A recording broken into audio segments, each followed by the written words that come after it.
How is it going, everyone? Got some big PlayStation news to go over in this video. Digimon Story Time Stranger has gotten its first DLC detailed. We don't have a ton of information on it, but generally speaking, it's not like they're gonna do a huge promotional rollout before DLC comes out, but it is gonna be the first episode, so we'll talk all about that. Some updates to Hi-Fi Rush, as Krafton is officially taking over the publishing of the game. Obviously, you guys know what happened with Microsoft, Tango Gameworks, and everything like that in regards to Hi-Fi Rush and Evil Within.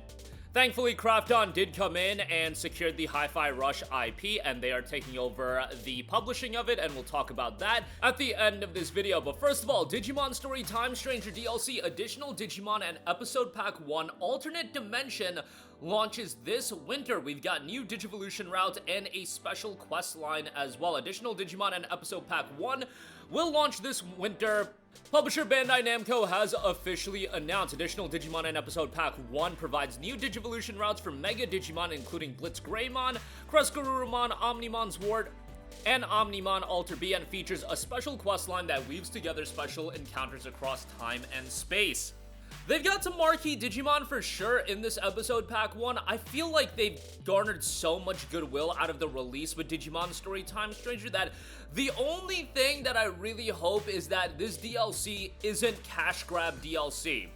I've just seen that happen so much with Bandai Namco, and especially Bandai Namco anime games, and whenever you have a DLC schedule just lined out even before the game comes out. So think of it this way, they already knew this DLC was gonna come out. They already had the plans in place on what this DLC was gonna be. So they have their expectations on how the game is gonna do. Now, seemingly, Digimon Story Time Stranger has exceeded expectations, but now you don't really have that opportunity if you already allocated a certain budget for the DLC to be like, hey, let's go bigger, let's continue building this goodwill, there's something here with Digimon Story as an IP.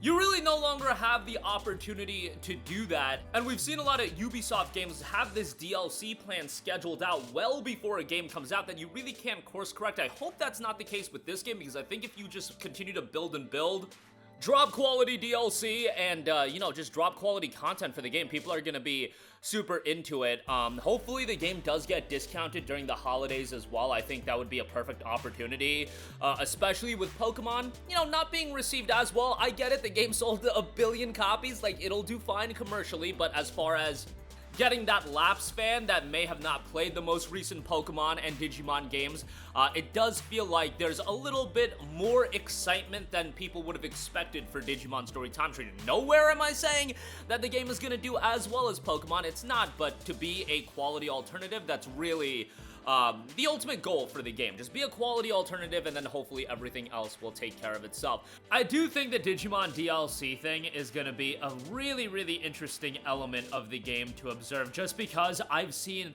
so many anime Bandai Namco games come out with this thrown together DLC, and I get how the game is played these days. We gotta monetize these games. $70 games is not enough. We gotta do the $100 Ultimate Edition, sell the season passes, etc., etc. But I just think if you drop some mediocre DLC right now, given the quality level of the game from the onset, I just think that would be incredibly disappointing, and rather than, throw away some of the goodwill, and I'm not saying that having mediocre DLC would destroy people's interest in Digimon games, far from it, but I think right now you want to ride a positive wave of momentum, and hopefully we do get some high quality DLC that has a worthwhile level of content. I'm not expecting each DLC pack to have 10 to 20 hours of gameplay. I mean, 10 hours of gameplay I don't think would be that crazy, but we'll see how it all turns out. And Pokemon's getting some sizable DLC as well. And when I say sizable, I just mean it's like kind of expensive, These DLC packs are getting more and more expensive, and I just feel like that's one thing that, we can talk about $70, $80 games, but what's not talked about as much is the rising prices of these season passes and these ultimate editions, because that's absolutely happening. And it used to be season passes would be $20, now they've quietly gone up to $25 to $30, and you'll see season passes for $40 as well. That's the aspect of price points that I think has really risen without a lot of outcry cry because that's not as visible as, let's say, oh, you walk into a store and the price tag now says $79.99 versus a $70 price tag.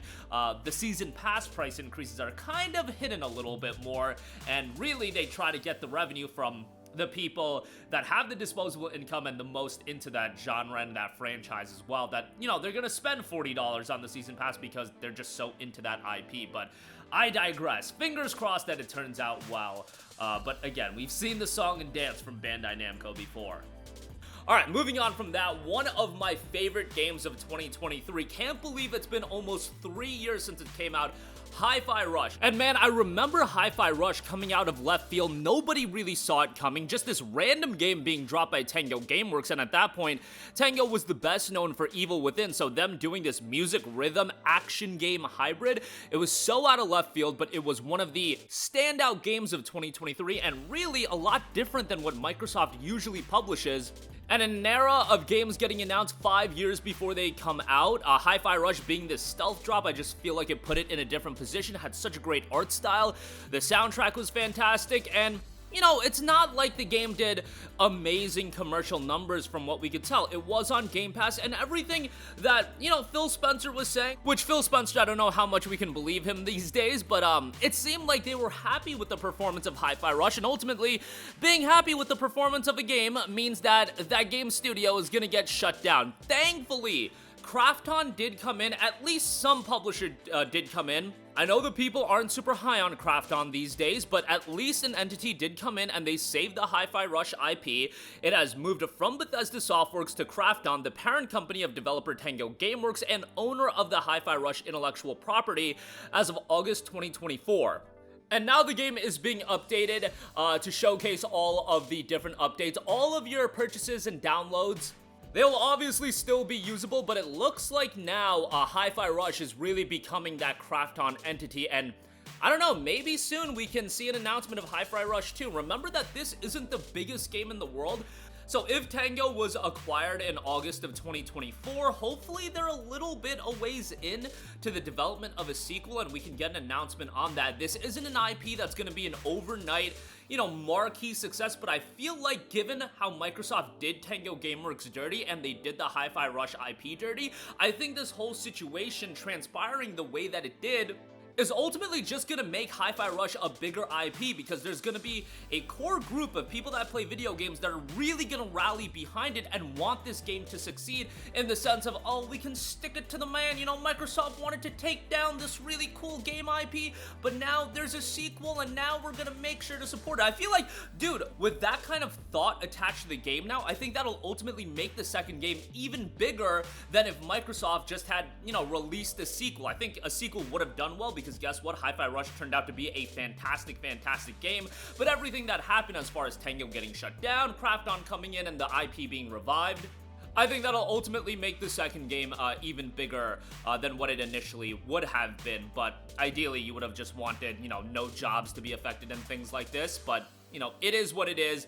The patch for the first game is going to be dropping on December the 4th, and hopefully we'll get an update on how the development of the sequel is going, if that is kicked off at all. But I think this is an IP with a very, very high ceiling, and hopefully it'll be around for a long time. And I remember some of what Krafton said is, you know, there are going to be games that you can look at and they might not be obvious commercial juggernauts or do very well, but you kind of have to take a risk on them because you believe in them so much from a quality standpoint, and I feel like Hi-Fi Rush is exactly that. But we'll see how all of that ultimately turns out. That'll do it for me. Again, Digimon Story Time Stranger is scheduled to get its first piece of 3 DLC packs this winter, with a brand new set of Digivolution routes and a special questline that'll be the first of 3 DLC episodes. And Hi-Fi Rush gets an update as publishing is being transferred to Krafton with a patch on December the 4th. That's gonna do it for me. Let me know all of your thoughts in the comment section down below. As always, sound off there. Thank you for watching, and goodbye. Hey guys, we hope you enjoyed the video, and if you did, make sure to hit the subscribe button, and if you're already subscribed, do us a favor and hit the bell icon. This way you'll be notified whenever we post a new video. That's the best way to keep up with all of our uploads, and we usually try to upload 2 videos a day. And with the bell icon hit, you'll be notified whenever we do upload a video. As always, thanks for watching.